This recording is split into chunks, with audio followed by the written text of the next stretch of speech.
হাসপাতালে মেডিকেল পরীক্ষা করাতে নিয়ে যাওয়ার সময় পালিয়ে কালনাগিনী নদীতে ঝাঁপ আসামির। ঘটনাটি ঘটেছে কাকদ্বীপের সুপার স্পেশালিটি হাসপাতালের সামনে।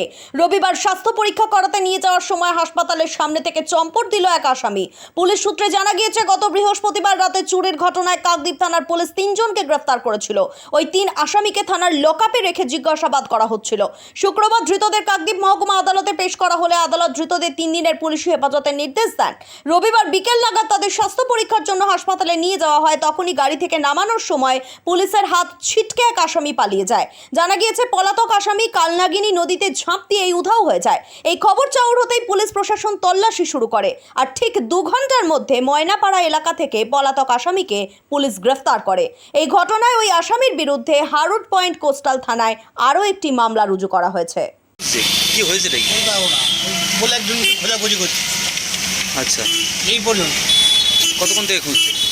এক্ষুনি আমি দেখলাম ওই সিদ্দিককে বলছি বলে একজন কি থানার কোনো আসামি টাসামি বলতে হবে। মানে অনেকক্ষণ থেকে খোঁজাখুঁজি করছেন, দেখছেন? আমি আমি এইমাত্র দেখলাম, আমি উপরে গেছিলাম চা দোকানে, বলতে বলে যাচ্ছি, দেখি এই খোঁজাখুঁজি বলে একজন চুরির মামলায় আজকে 4 জন আসামিকে নিয়ে যাওয়া হয়েছিল Kakdwip super speciality hospital medical করার জন্য। তো কিছুক্ষণ আগে যখন মেডিকেল করাতে নিয়ে যাওয়া হয়েছিল, তার মধ্যে একটি আসামি পুলিশের হাত থেকে পালিয়ে যায়। কিন্তু কিছুক্ষণের মধ্যেই ওসি হারুট এবং আইসি কাকদ্বীপের নেতৃত্বে যে টিমটা সার্চিং শুরু করে এবং ওরা মাত্র 2 ঘন্টার মধ্যে সাফল্য পায় এবং সেই আসামিটিকে কাকদ্বীপ থানারই ময়নাপাড়া ঘাট বলে একটা ঘাট আছে, সেখান থেকে গ্রেপ্তার করে।